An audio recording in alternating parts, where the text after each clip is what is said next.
Voilà.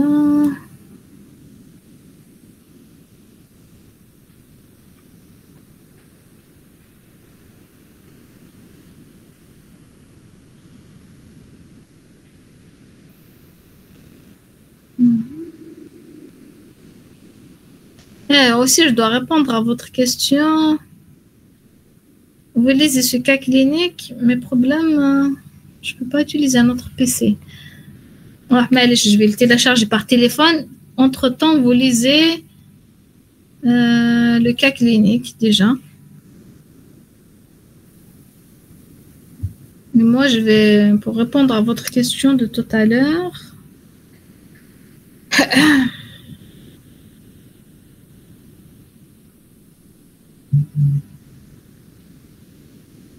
Madame. Oui. Madame, pourquoi pour le SBG, on dit qu'il transporte les 17 hydroxystéroïdes? Très calme, très calme. Je suis en train de rechercher le cours pour répondre à votre question par rapport à l'aldostérone. Oui, tu dis quoi? Madame, pourquoi pour le SBG, le transporteur des androgènes, on dit qu'il transporte les 17 hydroxystéroïdes alors que les catabolites des androgènes sont les 17 stéroïdes? Attendez, il y a quelqu'un qui me demande. Ah, je reviens. Une minute.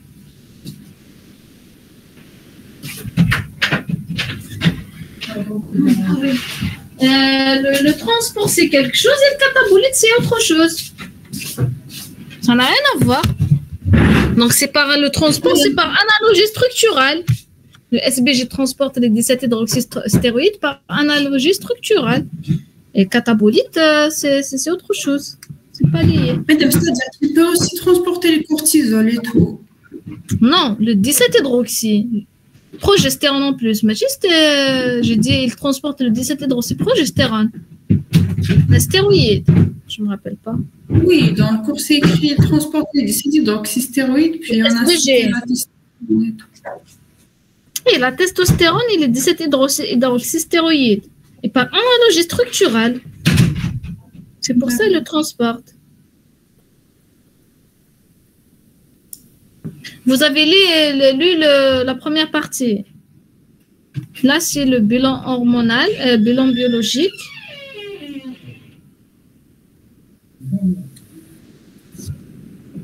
Donc, vous avez hyponakaliémie, hypocortisolémie, non, hyperkaliémie, hyponatrémie, hypocortisolémie.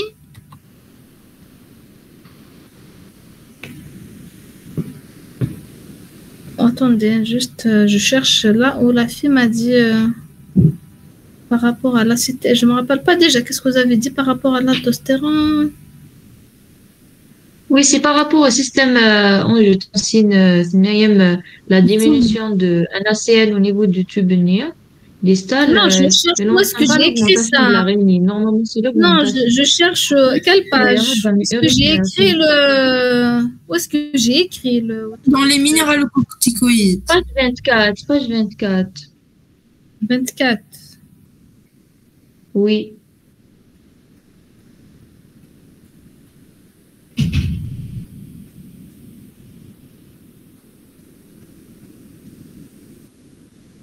Et parce qu'au niveau de la macula, dans ça, la concentration urinaire, elle est presque la même que la concentration plasmatique.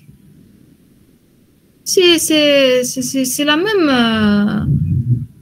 c'est la même osmolarité, quoi. OK?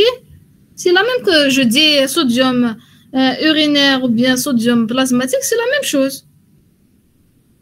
OK? Parce que l'urine, elle vient de passer, d'être filtrée par le glomérule. Donc, c'est presque la même concentration. Donc, dire concentration urinaire ou il y a plasmatique, ça va être la même chose.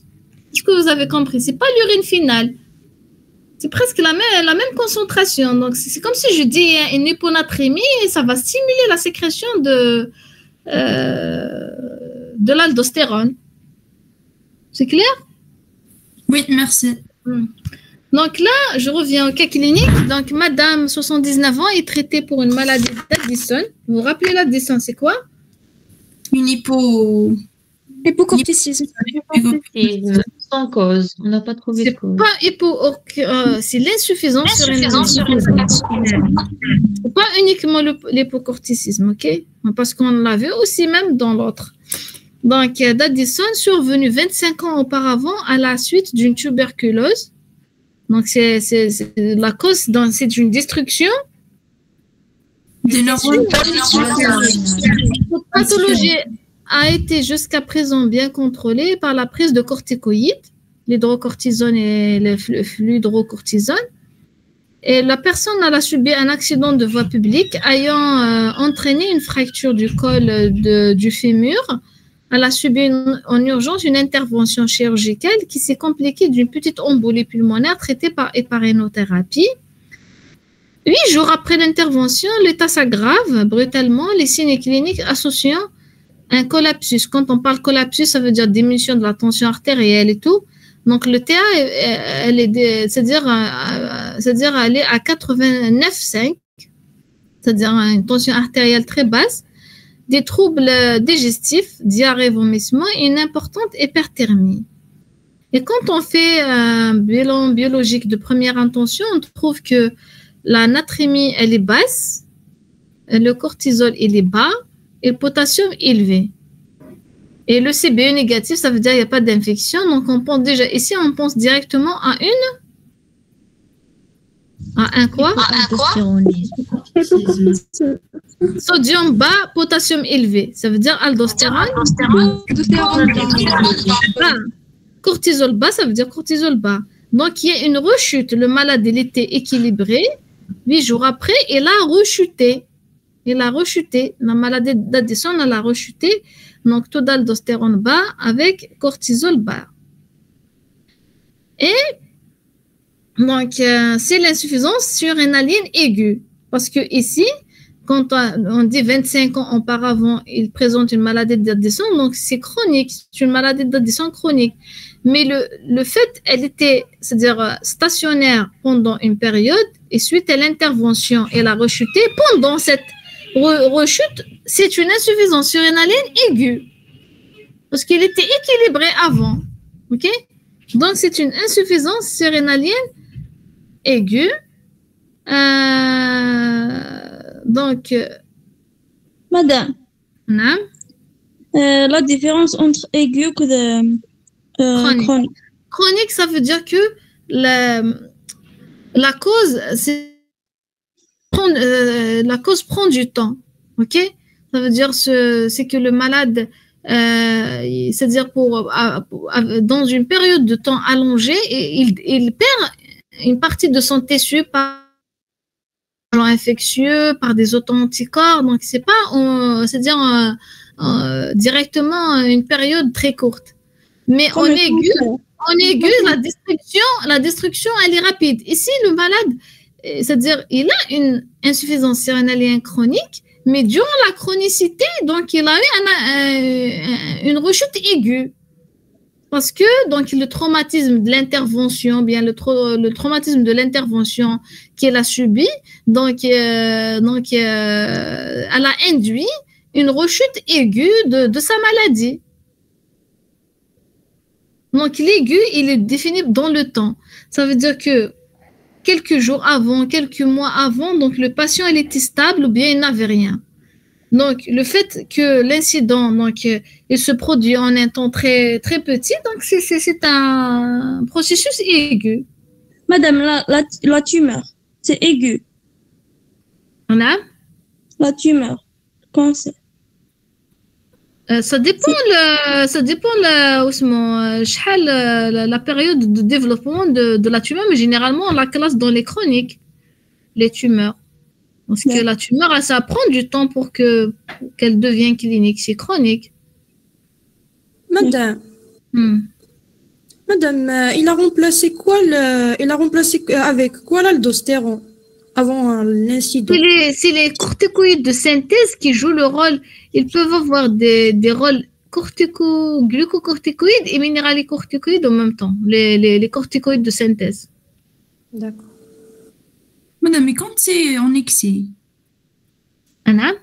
quand c'est en excès, quand le cortisol il est en excès, il joue le rôle d'aldostérone. Non, ça c'est le cortisol physiologique.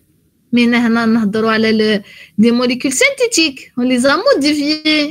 Donc leur action, elle diffère. On peut avoir une molécule, elle peut jouer les deux rôles. C'est synthétique. C'est-à-dire on a synthétisé. C'est des médicaments exogènes. C'est pas du cortisol physiologique. Il peut avoir les deux rôles en même temps. Madame, c'est-à-dire que ceux-là qu'on synthèse sont beaucoup plus concentrés que cortisol physiologique. C'est pas côté concentration, c'est côté effet.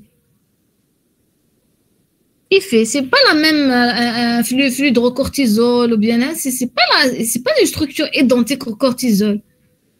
Déjà, elle a le fluhydrocortisol, et il a le F, le fluorure. OK?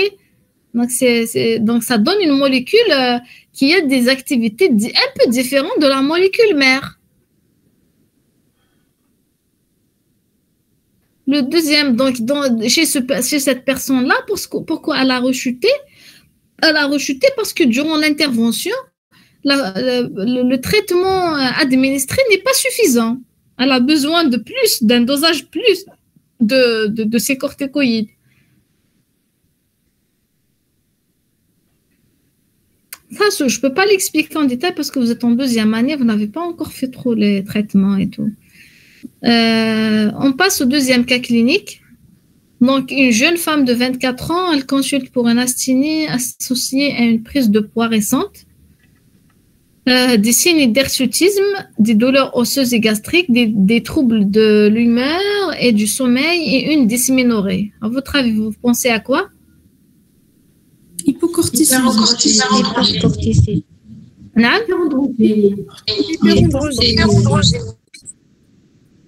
Hyperandrogénie par rapport au signe d'hirsutisme.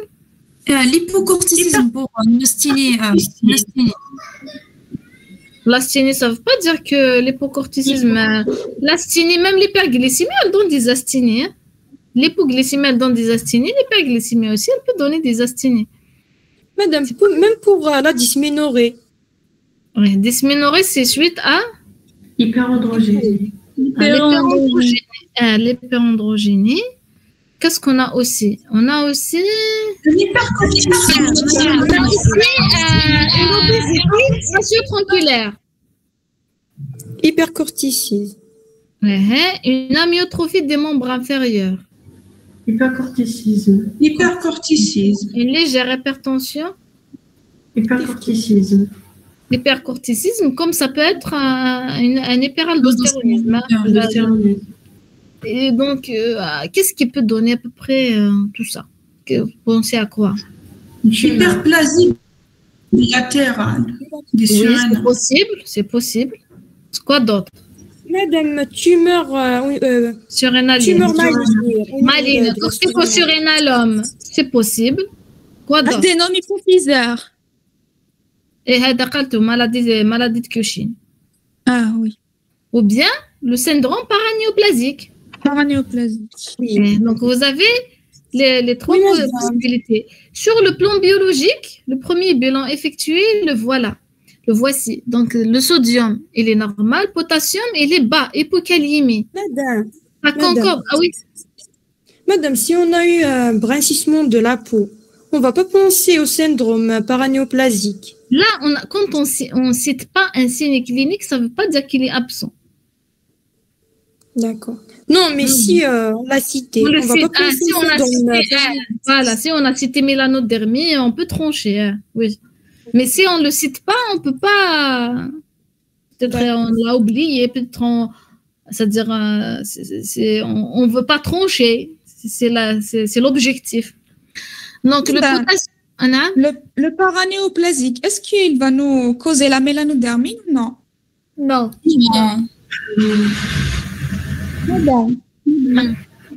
Donc l'asthénie, on la trouve dans l'hyper et l'hypo. Asthénie, même l'hyperglycémie peut donner des asthénies, oui. Donc, le potassium, il est bas. Donc, c'est en accord avec soit un hypercorticisme ou bien un hyperaldostéronisme.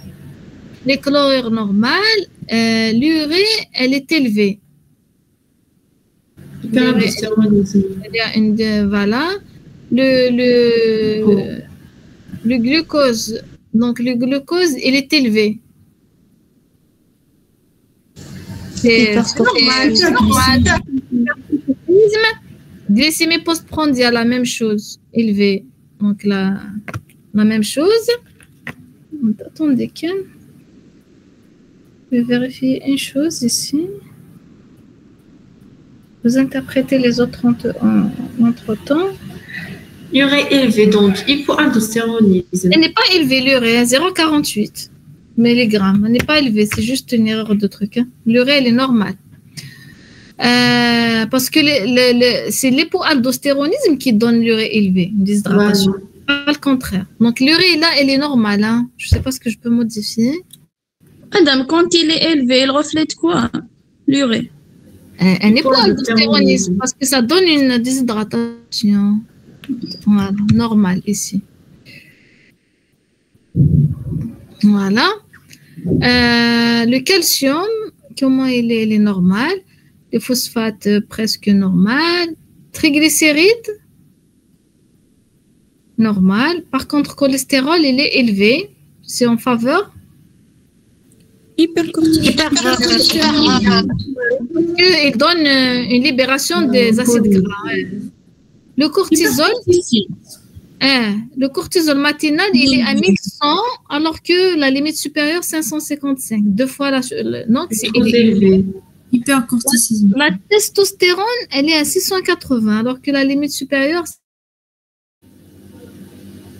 Madame, on peut avoir plusieurs maladies à la fois. Bon, 2, 3.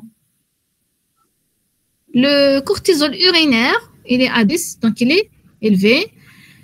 On a fait une épreuve de freinage à la dexaméthasone et le cortisol, elle est à 1040. 1040. Donc, il est presque comme le cortisol, il est presque le même. Qu'est-ce qu'on peut dire ici? Il n'y a pas de... Il n'y a pas de réponse. Il n'y a pas de freinage. Donc, absence de freinage par le cortisol. Donc, c'est un syndrome de Cushing. Donc, les étiologies, vous les avez citées. On peut penser à la maladie de Cushing. On peut penser à la tumeur surrénalienne. Et on peut penser à la tumeur ectopique. À votre avis, c'est quoi le paramètre qu'on doit demander pour faire la part des choses? Après, c'est La CTH. exact. On peut demander la CTH comme paramètre étiologique. Mais quand on a fait le test de frein, Donc, si la CTH est élevée, on dit directement que c'est central. C'est central. Donc, c'est central. Mais même dans les tumeurs ectopiques, on peut, c'est là parce que il sécrète presque la même CTH, on peut la quantifier. C'est aussi élevé. Donc, on peut rajouter pour faire, donc ici, donc si on trouve élevé les deux, on peut rajouter soit c'est l'imagerie. Généralement, actuellement, c'est l'imagerie qu'on fait, c'est pas les tests. Hein. On fait une IRM cérébrale, si on trouve un adénome hypophysaire, on est avec la maladie de Cushing. Si on trouve pas qu'on recherche ailleurs, on trouve la tumeur ectopique, et ben là, c'est ça. Mais si on trouve sinon, on peut faire le test à la métopérone. Vous vous rappelez, celle qui bloque le 11 bêta hydroxylase. Donc, Oui, si le test, il donne une réponse explosive, ça veut dire que c'est central. S'il n'y a pas de différence avant le test et après le test, ça veut dire que c'est Périphérique. ectopique. Madame, Et si on trouve de la CTH basse, ça veut dire que c'est périphérique. Périphérique. C'est clair. Madame, dire une tumeur ectopique, c'est correct. Après, vous pouvez compléter. Si on veut savoir, est-ce que vraiment, c'est-à-dire biologiquement, est-ce que vraiment il y a une sécrétion d'aldostérone, vous pouvez doser l'aldostérone, mais c'est rarement qu'on le demande parce que c'est sûr, si c'est un corticosurrénalome, il va sécréter en même temps. Si c'est la maladie de Cushing, il va sécréter un peu d'aldostérone aussi.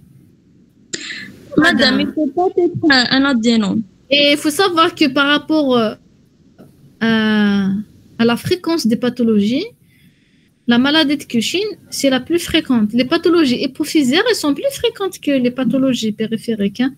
Donc, les maladies de Cushing, c'est-à-dire, elle doit être suspectée à 70%. Madame, Et l'ectopique à peu près 10% et les surrénaliennes à peu près à 20%. madame, on ne peut pas doser le cortisol isolé. J'entends très mal, hein. Le son ne passe pas très bien. Est-ce qu'on peut doser le cortisol isolé? Cortisol isolé, ici, dans ce cas-là.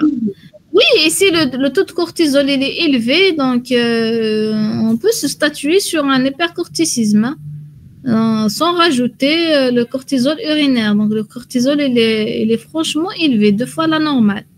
Ça, c'est juste pour compléter le diagnostic, hein, le cortisol urinaire et tout. C'est juste pour compléter le diagnostic. Mais sinon, à 2 fois la normale, il est franchement élevé. Madame, une hyperandrogénie, on va l'associer, puisque la testostérone est élevée. J'entends très très mal. Je ne sais pas ce que le problème est. C'est chez moi ou bien chez vous, hein? Madame, chez vous. Eh ben, c'est le réseau. C'est le réseau. Madame, s'il vous plaît, est-ce qu'on peut associer la maladie d'hyperandrogénie, puisqu'on a les signes? En plus, la testostérone, elle est élevée. Oui, mais dans la maladie de Cushing et le corticosurinanum, il y a une hyperandrogénie associée. Ah, d'accord. Il y a toujours une petite hyperandrogénie associée. C'est dans l'adénome.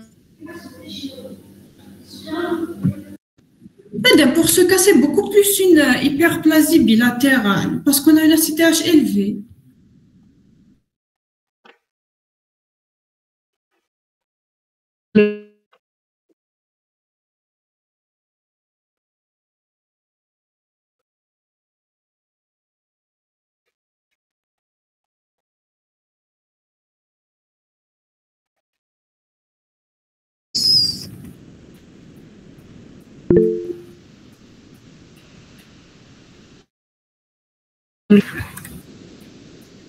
C'est clair? Donc, pour l'examen, parce que je suis obligée de quitter. Donc, pour l'examen, vous vous concentrez évidemment sur, pour ma partie, l'axe de cortisol et aldostérone, un peu les hyperandrogénies, surtout chez la femme, chez le sexe féminin, l'hyperandrogénie chez le sexe féminin. Quoi d'autre? Donc, là, les hormones stéroïdes femelles. Mais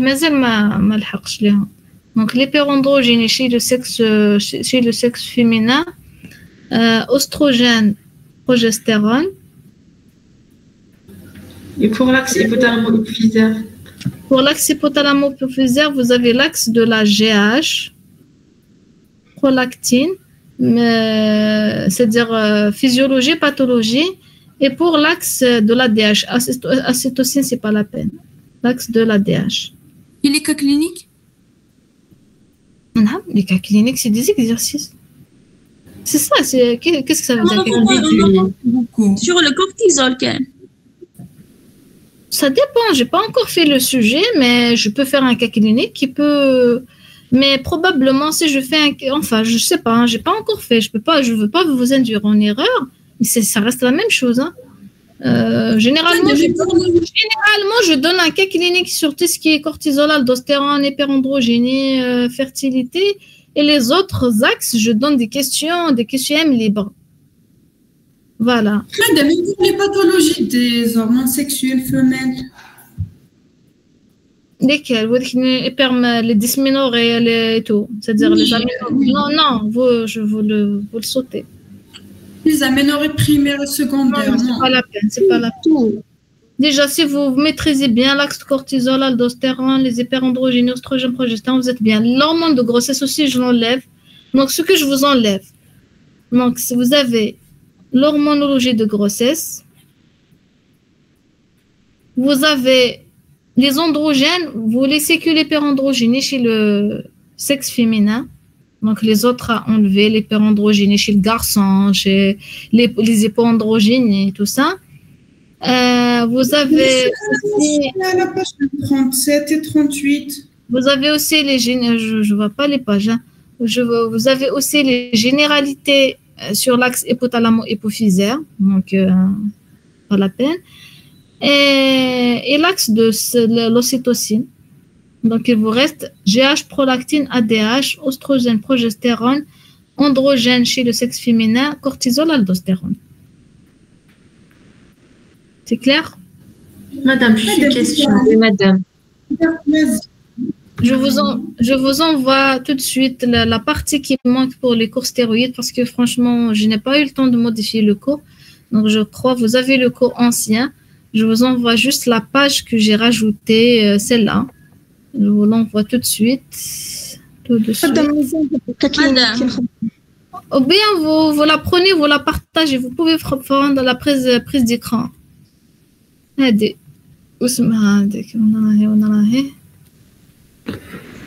Pas ici, pas ici, pas ici, pas ici, non, non.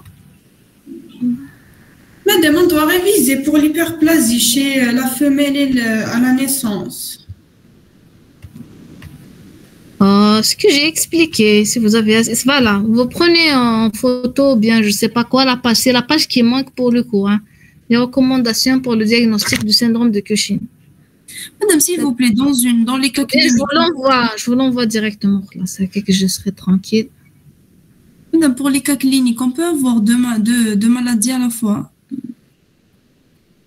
Je sais pas, j'ai pas fait encore, donc je peux pas dire. Non, en général, c'est pas pour l'examen. Non.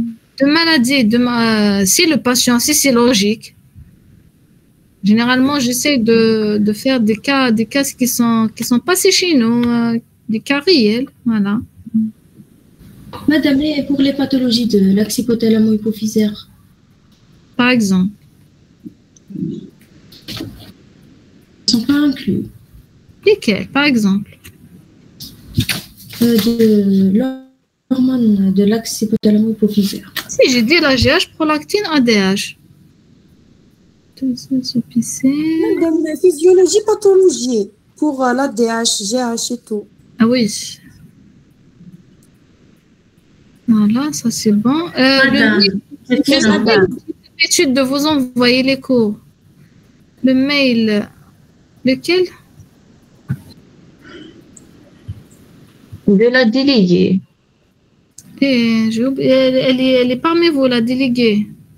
C'est Est-ce que j'ai oublié son mail? Recommandation. Oh non.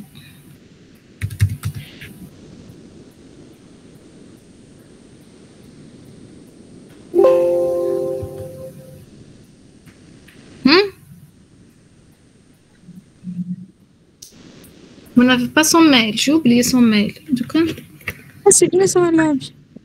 madame? Madame, je vais vous l'envoyer tout de suite. Ok.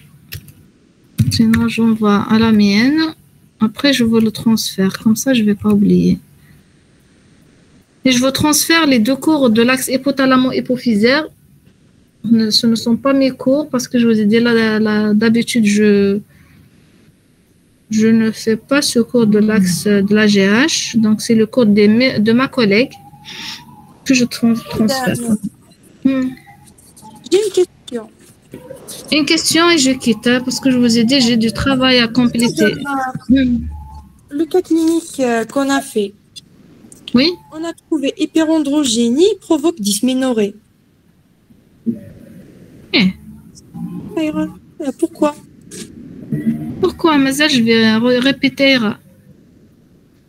Hyperandrogénie, pourquoi elle donne dysménorrhée? Ça fait, j'ai rien expliqué. Parmi vous demandez, et quelqu'un peut répondre? Au moins, je vais être un peu contente, comme quoi vous m'avez suivi. Au moins une personne. Le cortisol ovaire, Non, c'est pas le cortisol qui affecte le gonade. Feedback négatif. Sur quoi? Sur la GnRH. Exact. Et puis, il n'y a pas un lâche. Il faut ça un lâche. Voilà. D'accord. Ovulation. Ok. Madame, pour les dosages, toujours sont les dosages statiques qu'on fait en première intention. Ben oui, c'est sûr. On peut pas faire. Il n'y a pas un cas exceptionnel. Ça dépend. On peut pas dire toujours en médecine. On peut pas dire toujours on fait juste ça. Chacun Mais en est général. Mais en général, c'est les recommandations. Généralement, c'est ça les recommandations. On passe pas au test. Ousmane. Pardon. Madame, De faire le test. Je vous ai envoyé par message le mail de la déléguée. Par quel message? Par WhatsApp? Non, Non, sur le chat aussi. Par mail?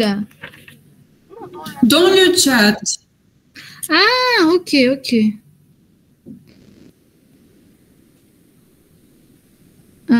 là, بقينا ça, خلاص. Parce qu'il y a plusieurs délégués, donc des fois...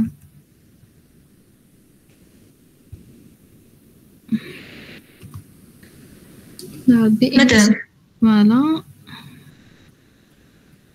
Comme ça, sinon je vais oublier de vous envoyer les cours. Donc il y a aussi...